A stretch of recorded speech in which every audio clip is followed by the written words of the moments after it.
The Grand Canyon of the Colorado. Massive rocks carved into corridors by turbulent waters.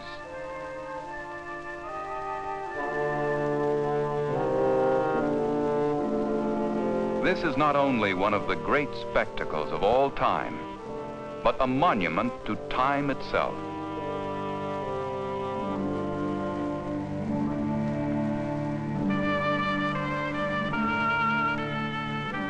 It is a monument a mile high, with a history 1,500,000,000 years old.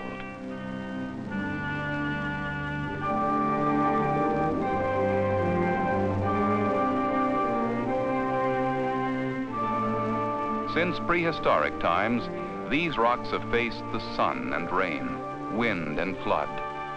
In stony silence, they have watched the forward progress of a changing world. But sealed deep within them is the strange story of the things they've seen.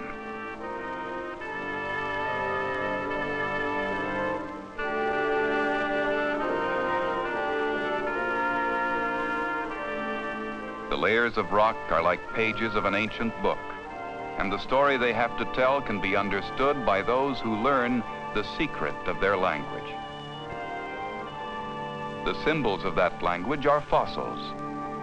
A fern that grew 140 million years ago.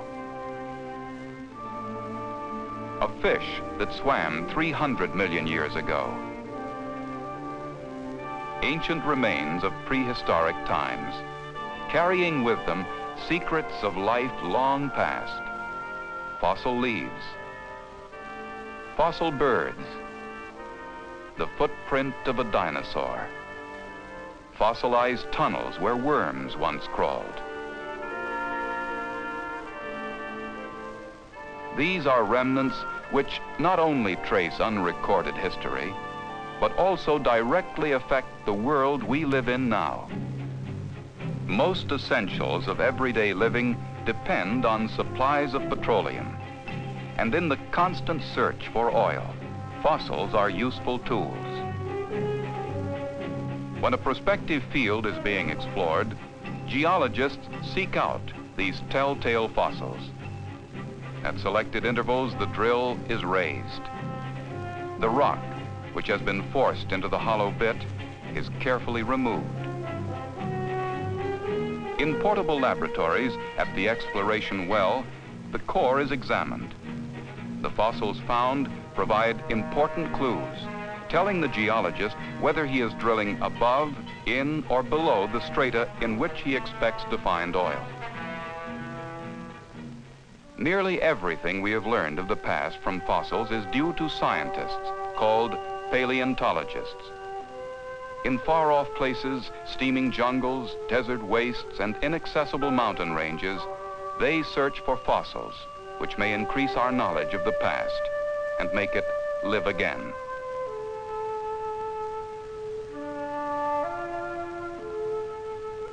They work with precision instruments in surroundings where steam shovels and bulldozers might seem more appropriate.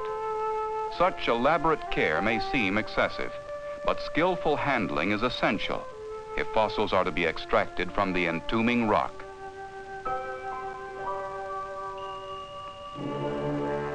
Wherever man probes the surface of the earth with heavy machinery or hand tools, in far-off places or a few yards from his own back door, he may find some hidden record linking the distant past with the living present.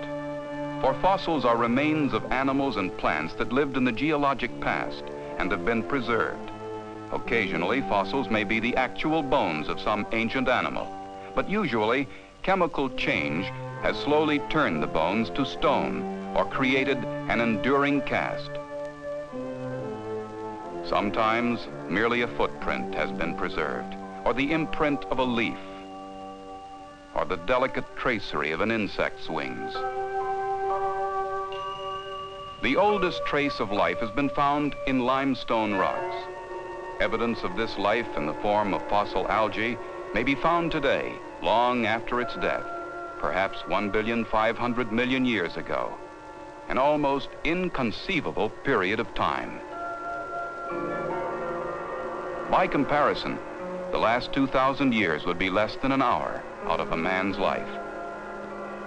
Bacteria that lived 750 million years ago are believed responsible for much of the world's supply of iron, slight amounts of which, mixed with other materials, account for the coloring in these rocks.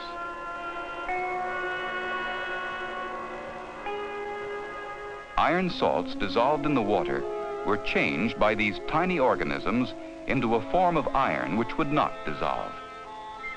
Living and dying for millions of years in inconceivable numbers, these bacteria caused the accumulation of vast beds of iron ore and gave the world an age of steel, from a legacy 7.5 million centuries old.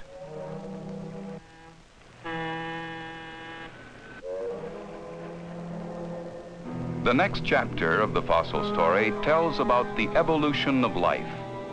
Some 500 million years ago, these rocks were far beneath the surface of primordial oceans. Present evidence indicates that life existed only in the water at that time. Seaweed, much as we see it today, was a common plant. Crinoids, lily-shaped plant-like animals, were among the earliest forms of animal life, along with trilobites, hard-shelled creatures similar to crabs and lobsters. After another 80 million years, the oceans were teeming with elementary animal life, various types of coral, bivalves, and other forms of marine life. These fossil footprints tell one of the great stories of all time. They were made by one of the first air-breathing animals, a scorpion, quite similar to those living today. The first to venture from the sea and seek their entire existence on land. The first to breathe the air and warm their bodies in the sun. That was about 375 million years ago. In the following million centuries, plant life spread across the land. And plant fossils revealed that forests of strange trees and ferns flourished in an eerie world and then vanished, leaving behind only their story imprinted in the rocks.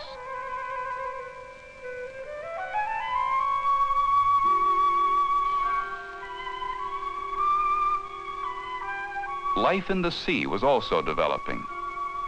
Fish-like animals with backbones and skeletons within their bodies began to appear, some assuming fantastic sizes and shapes.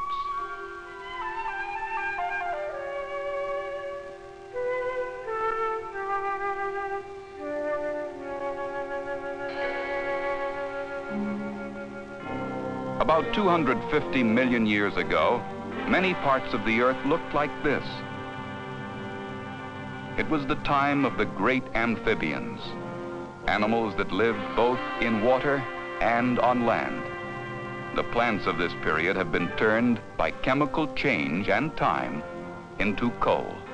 But strange as these days were, they heralded wonders even more fantastic in the 100 million years to follow, the reign of the dinosaurs. Giant reptiles almost beyond the realm of imagination. A world of creatures towering above the level of a 3-story house and weighing more than 20 tons.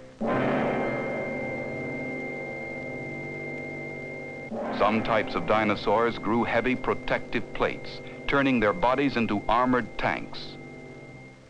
Some were harmless vegetarian giants, browsing peacefully on shrubs and trees.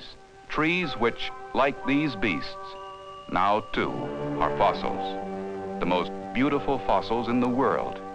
From satin black to purest white, these petrified trees contain all the delicate colors of the rainbow.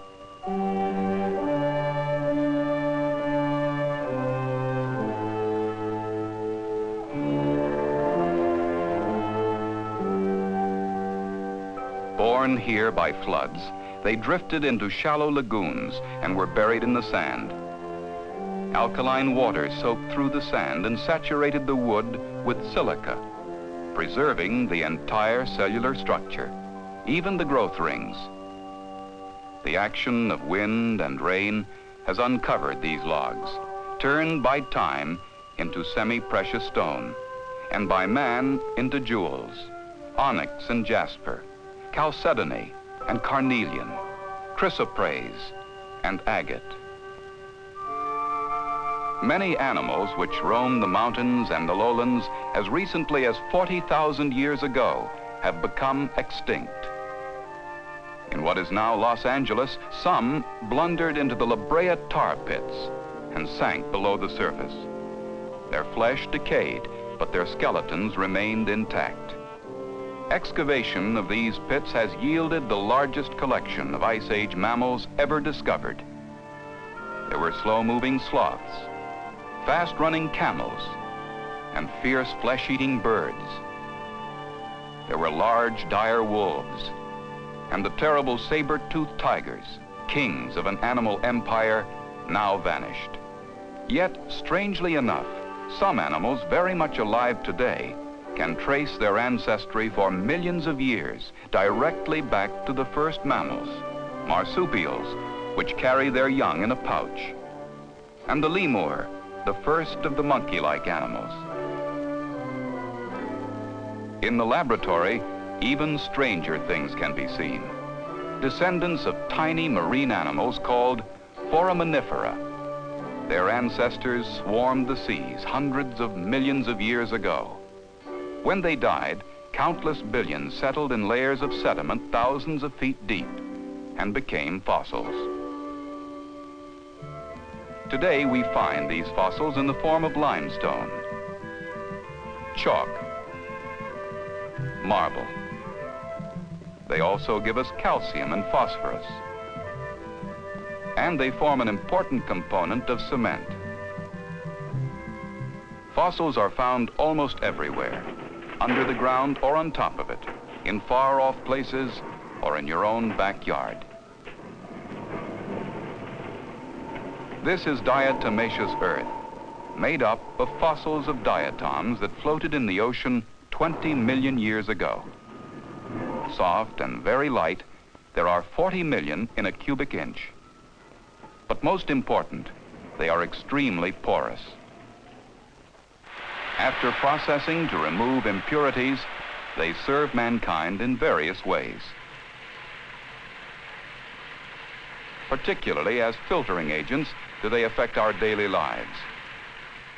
They are used in the refining of sugar and the manufacture of countless other items, such as soap, mouthwash, hand lotion, life-saving drugs. Although diatoms are so minute that they can be seen only under the microscope, research is constantly discovering new uses for them. Intricate machines have even been designed to sort these tiny fossils according to their various shapes and sizes.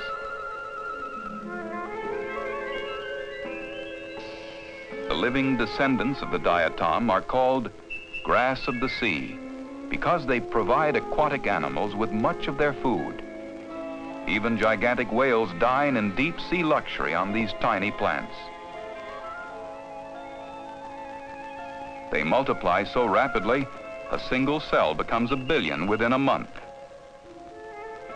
And each of these plants contains a tiny bit of oil, which it carries to the bottom of the sea when it dies. It is believed that microscopic fossils such as these are responsible for much of our supply of petroleum. Fossils have formed vast treasures beneath the earth, and fossils guide us in the search to find them. But even more important, fossils have recorded the story of infinitely gradual change throughout the last 1.5 billion years of the Earth's history, leading us to an increasing understanding of the riddle of life on our planet, and perhaps someday on other planets as well.